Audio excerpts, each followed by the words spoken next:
আসসালামু আলাইকুম। যে যেখান থেকে দেখছেন সবাইকে জানাই প্রাণ ঢালা অভিনন্দন। আমি কাজী রনি। বরাবরের মতো আজকেও আপনাদের সাথে একটা বিষয় শেয়ার করতে চাই। আমরা অনেক সময় অনেক রকম আমাদের মধ্যে কৈফিয়ত থাকে, অনেক রকম আমাদের মধ্যে অজুহাত থাকে যে আমি এটা পারি না, ওটা পারি না, সেটা পারি না। প্রকৃতি কিন্তু আসলে এমনটা না। প্রকৃতি তার জায়গা থেকে যার দেওয়ার ইচ্ছা আছে, যার কোনো কিছু করার ইচ্ছা আছে, সে তার সর্বোচ্চটুকু দিয়ে যে কিছু করতে চায় তার প্রমাণ আজকে আমি আপনাদেরকে দেখানোর চেষ্টা করব। আপনারা এই মুহূর্তে দেখতে পাচ্ছেন আমি একটা এই পেঁপে গাছ দেখাচ্ছি। পেঁপে গাছটি কিন্তু একদম নিষ্প্রাণ, প্রাণ নেই বললেই চলে। পেঁপে গাছের একদম মাথাটা মরে গেছে, গাছে কিছুই নেই।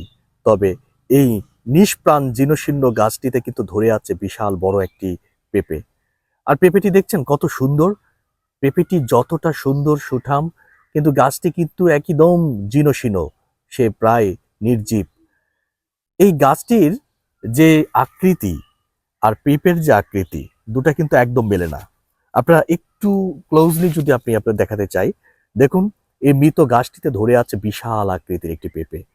আজকে আহ, আমার একটা কথা বারবার মনে পড়ে যাচ্ছে।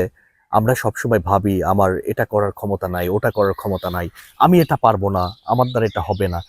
আসলে কিছু করার ইচ্ছা শক্তি যদি কারোর মধ্যে থাকে, দেওয়ার যদি কারো ইচ্ছা থাকে, তাহলে যে কোনো অবস্থা থেকেই সেটা করা যায় এবং দেওয়া যায়। তবে সেই ইচ্ছা শক্তিটুকু থাকতে হবে। তো এই গাছটি দেখে আমাদের বারবার এই কথাটি মনে পড়ছিল যে আসলে কৈফিয়ত করে কোনো কিছু না। সে প্রায় নির্জীব, তার তার জীবন শেষ হয়ে গেছে, কিন্তু তার মনিবের জন্য বা মানুষের জন্য সে কিন্তু সুন্দর একটি তরতাজা ফল উপহার দিয়ে যাচ্ছে।